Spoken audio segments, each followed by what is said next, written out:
السلام علیکم وعلیکم السلام۔ سر، ہم پچھلی کچھ نشستوں سے شخصیات کو ڈسکس کر رہے ہیں سر۔ اسی سلسلے میں آج پانچویں شخصیت جو ہماری ہے وہ انجینئر محمد علی مرزا صاحب ہیں۔ تو سر بالکل سٹارٹ میں یہ پوچھنا چاہوں گا کہ ہماری یوتھ میں انجینئر صاحب کافی پاپولر، تو سر آپ کا کبھی ان سے کوئی رابطہ ہوا یا آپ کی کبھی ان سے کوئی ملاقات ہوئی؟ اگر ہاں میں جواب ہے تو پھر اس کا کچھ وہ بتائیں گے۔ اب براہ راست نہیں ہوئی، لیکن میری ان سے ٹیلی فون پہ بات ہوئی اور انہوں نے یہ مہربانی فرمائی کہ اپنا نمبر مجھے دیا اور یہ مجھے اجازت دی کہ میں جب چاہوں ان سے بات بھی کر لوں اور ان کو میسج کر دوں۔ جب میں نے ان کو میسج کیے انہوں نے اس کے جواب دیے، مگر میں نے نہیں خیال کہ میری براہ راست ان سے ملاقات ہوئی ہے، مگر محبت فرماتے ہیں، ان کی بڑی مہربانی ہے۔ سر ابھی تک جتنا آپ ان کو جانتے ہیں تھرو کالز یا تھرو ان کی ویڈیو، سر آپ کا کیا خیال ہے ان کی بڑی کنٹریبیوشن کون سی ہے؟ غیر معمولی شخصیت ہیں۔ ان کی کنٹریبیوشن یہ ہے کہ دیکھیں، اچانک ہم نے یہ دیکھا کہ نہ کہیں ٹیلی ویژن، نہ اخبار، نہ کچھ اور، یوٹیوب میں ایک نوجوان ہیں، پگڑی اور داڑھی کے ساتھ ہیں اور وہ دین پر گفتگو کر رہے ہیں۔ اور شروع میں تو ظاہر ہے کہ ذرا نئی نئی بات تھی، لیکن اس کے بعد انہوں نے اپنی غیر معمولی ذہانت اور دین کے علوم میں بالعموم اور حدیث پر خاص طور پر ان کا جو ایک ہے علم پر عبور، اس سے متاثر کیا۔ ان کی آرگومنٹس کی جو ایبلٹی ہے بڑی اسٹرانگ ہے اور دنیا جہان کے موضوعات پر وہ گفتگو کرتے ہیں۔ انجینئر ہیں، اس لیے ظاہر ہے کہ سائنس کے بھی بڑے اچھے طالب علم ہیں، مگر you name it any problem اور وہ اس کو کنفرنٹ کریں گے، فوراً رسپانس دیں گے، کانفیڈنٹلی رسپانس دیں گے۔ سو یہ وہ ساری چیزیں ہیں کہ جس نے ایک بالکل آپ سمجھیں کہ مذہبی دنیا کے افق پر ایک نیا سورج طلوع ہوا ہے اور چھا گیا ہے۔ جی ماشاء اللہ۔ سر اسی سے سر اس کا اپوزٹ میں اگر آپ سے پوچھوں کہ ان کی دعوت کے یا ان کی بات کرنے کے کچھ نیگیٹو پہلو بھی ہوں گے، کیونکہ انسان غلطیاں بھی کرتا ہے اور ٹھیک چیزوں کو بھی لے کے چلتا ہے، تو سر آپ ان کو اگر آئیڈینٹیفائی کریں تو وہ کون سے ہیں؟ اور ساتھ یہ بھی اگر آپ چیز ایڈ کر دیں گے آپ کا سب سے بڑا اختلاف جو ان سے ہے وہ کن بنیادوں پہ؟ یار دیکھیں، میں انجینئر صاحب سے ملاقات جب بھی ہوگی میں یہی ان سے گزارش کروں گا، ہمارے ہاں یہ اختلاف اور یہ تنقید یہ برے اور منفی الفاظ سمجھے جاتے ہیں۔ ہم سب دین کے طالب علم ہیں، وہ مجھ سے کہیں بڑے طالب علم ہیں، بہت زیادہ جانتے ہیں، مگر میں ان سے یہی گزارش کروں گا کہ دیکھیں انجینئر صاحب، بات یہ ہے کہ دین سیکھنے کی چیز ہے، اس کے سیکھنے میں کوئی رکاوٹ نہیں ہونی چاہیے۔ جب آپ اپنا لب و لہجہ سخت کرتے ہیں، جو وہ کرتے ہیں، تو اس سے آپ یقین جانیے کہ بہت سے لوگ ہیں کہ جو آپ کے قریب آتے ہیں اور بہت سے لوگ ہیں کہ جو دور ہو جاتے ہیں، بیزار ہو جاتے ہیں۔ آپ کہیں گے مجھے کیا پرواہ؟ نہیں، آپ کو پرواہ ہونی چاہیے سر۔ اس کی وجہ یہ ہے کہ ایسا نہیں ہوتا کہ آپ ایک بات کریں گے، آپ ایک تقریر کریں گے تو سارے کے سارے لوگ آپ کے قریب آ جائیں گے، اچھے لوگ۔ یہ تو اللہ کے پیغمبروں کے ساتھ نہیں ہوا، وقت لگتا ہے، آپ اپنی بات کیے جائیں، آپ سمجھائے جائیں، طبیعت میں کبھی سختی نہ پیدا کریں، کسی پر لعن طعن نہ کریں، کسی کو برا بھلا نہ کہیں، آئیڈیاز کو ضرور کرٹیسائز کریں، لیکن وہ بھی دلائل کے ساتھ۔ اس میں جو بعض اوقات آپ کی شخصیت کی سختی سامنے آتی ہے جو آپ نہیں ہیں، آپ مزاجاً ایک بڑے اچھے اخلاق کے اور خوش مزاج آدمی ہیں، تو میرا یہ خیال ہے کہ یہ نہ کریں تو ان کی دعوت اور زیادہ مؤثر ہوئی۔ ایک اور بات ہے، آپ سے نوجوان متاثر ہوتے ہیں، آپ یہ سوچئے کہ یہی آپ کا جلال جو منتقل ہوگا ہزاروں لاکھوں نوجوانوں میں تو پھر کیا بنے گا؟ تو انجینئر صاحب، آپ میرے سے علم میں بہت بڑے ہیں، لیکن آپ میرے چھوٹے بھائی ہیں۔ میں آپ سے گزارش کروں کہ آپ اس طرح سے بات کیا کریں جیسے آپ چاہتے ہیں کہ ہمارے ملک میں اور ہماری امت میں ہمارے نوجوان بات کریں، یعنی نرمی کے ساتھ، اور اگر کوئی اختلاف ہو جائے تو دلائل کے ساتھ۔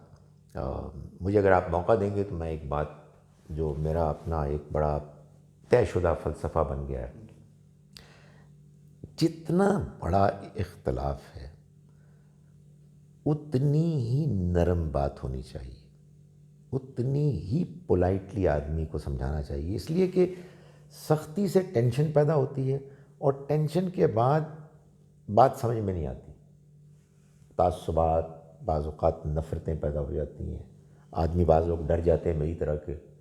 سو بالکل ایٹماسفیئر کو ریلیکس رکھیں، اللہ نے آپ کو بڑا علم دیا ہے، اللہ نے آپ کو بڑا حوصلہ دیا ہے، آپ اپنی غلطی بھی مان لیتے ہیں تو یار یو کین ڈو مچ مور، آپ نے جو اچیو کیا ہے وہ ابھی بھی بے پناہ ہے، مگر I can assure you can that you can do much more. جی سر احادیث اور سنت اور پھر قرآن، ان کے معاملے میں جو ان کا سٹانس ہے، آپ اس سے وہ ایگری کرتے ہیں کہ آپ اس معاملے میں ان کیا سے تم مجھے لڑانا چاہتے ہو؟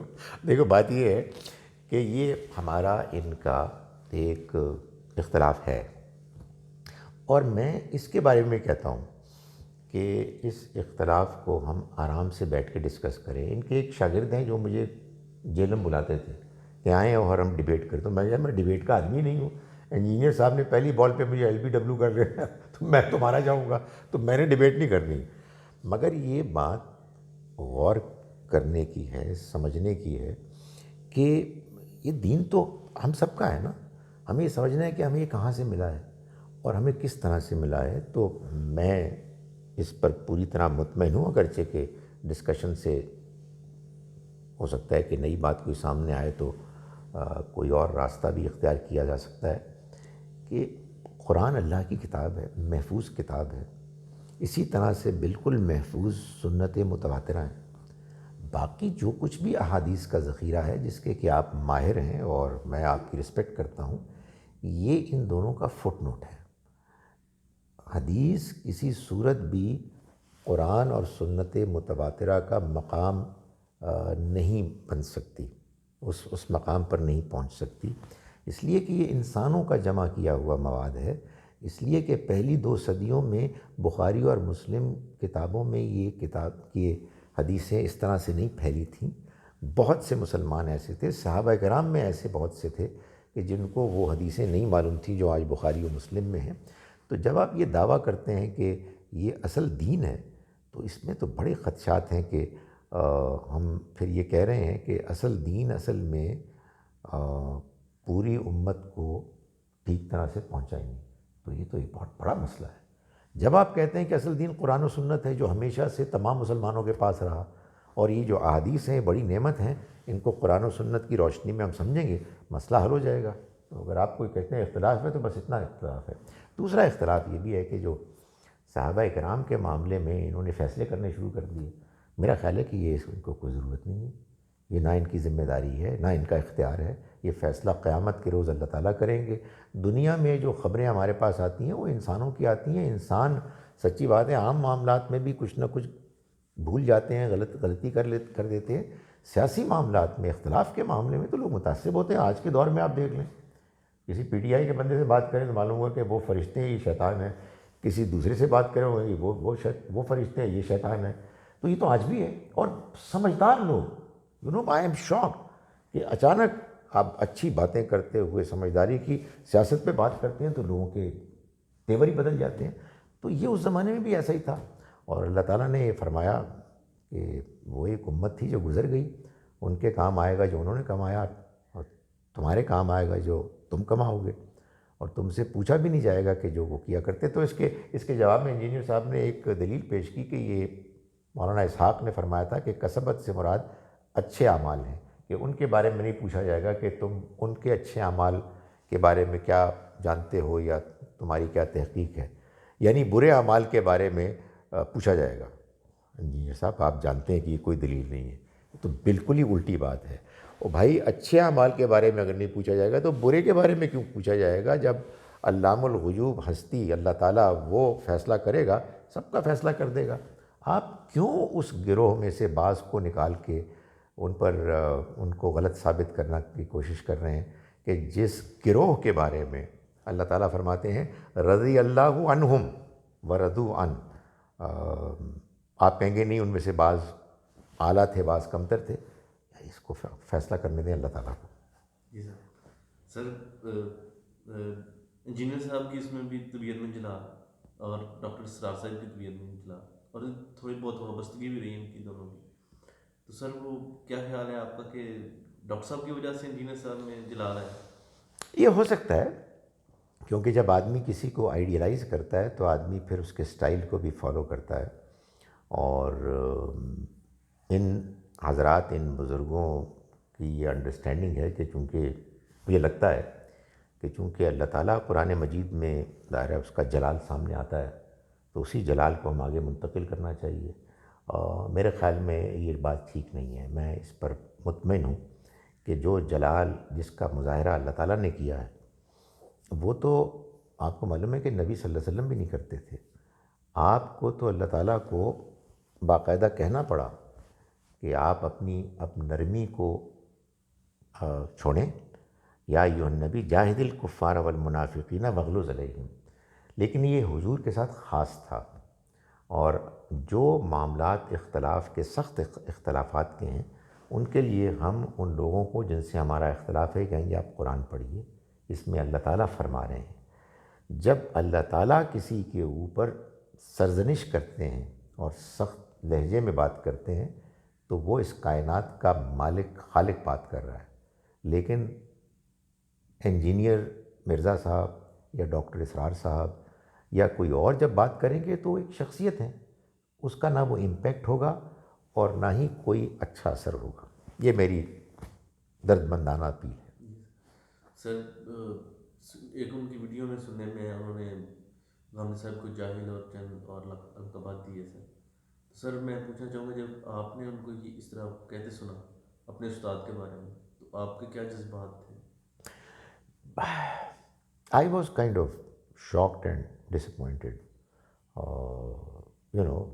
انجینئر صاحب غامدی صاحب کی بہت عزت کرتے ہیں، لیکن مجھے معلوم ہے انہوں نے یہ ان کا کیا جذبہ ہوگا. ان کا خیال ہوگا کہ میں صحابہ کرام کے مقابلے میں کسی کو کوئی حیثیت نہیں دیتا، اور حضرت علی کے بارے میں اگر کوئی اوپینین فارم کرتے ہیں. اور پھر انہوں نے ایک ایسی بات کی کہ جو غامدی صاحب نے کی نہیں تھی، کہ حضرت ابو بکر اور حضرت عمر کے بارے میں کہتے ہیں کہ جی وہ کوئی سسٹم نہیں بنا سکے. بھائی ایک چیز ہے کسی کے کردار پر، کسی کے اخلاق پر، کسی کے ایٹیچیوڈ پر تنقید کرنا، اور ایک واقعے کا بیان ہے کہ وہ اپنے دوسرے معاملات میں اتنے مصروف رہے کہ سسٹم نہیں بن سکا.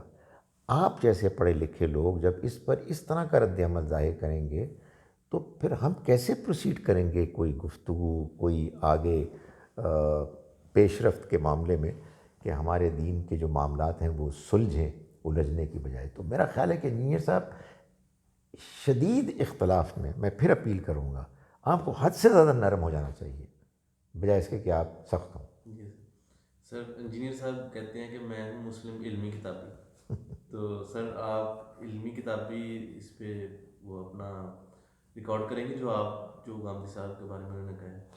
دیکھیں آج سے کوئی 15 سال پہلے کی بات ہے کہ طارق جمیل صاحب کی زبان سے کوئی بات نکلی غامدی صاحب کے بارے میں جو آبجیکشنیبل تھی، مطلب ان کو نہیں کہنا چاہیے تھا، لیکن وہ انہوں نے نجی کسی مجلس میں گفتگو میں کسی نے اس کو ریکارڈ کر لیا، لیکن وہ منظر عام پر آ گئی. تو اس وقت مجھے غصہ آیا اور میں نے اسی طرح کا ایک پروگرام کر کے تو اس کو جو بھی اس زمانے میں موجود تھا، یوٹیوب تھا یا جو بھی چینل تھا، سوشل میڈیا میں ڈال دیا، اور ایسے ہی میں نے تذکرہ کیا غامدی صاحب سے. تو انہوں نے کہا کوئی ضرورت نہیں میری ذات کا دفاع کرنے، آپ کا کام دین کو پیش کرنا ہے، آپ کا کام میری ذات کا دفاع کرنا نہیں ہے. تو نہیں، میں یہ کام نہیں کروں گا. اگر کوئی نقطہ ہے، اگر اس میں کوئی اختلاف ہے کروں گا، لیکن بس اس طرح کی بات کو سن کر بس دکھی ہوتا ہے.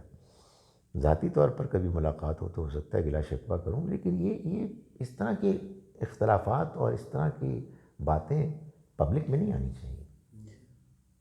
تھینک یو سر، آپ کا شکریہ. ویلکم.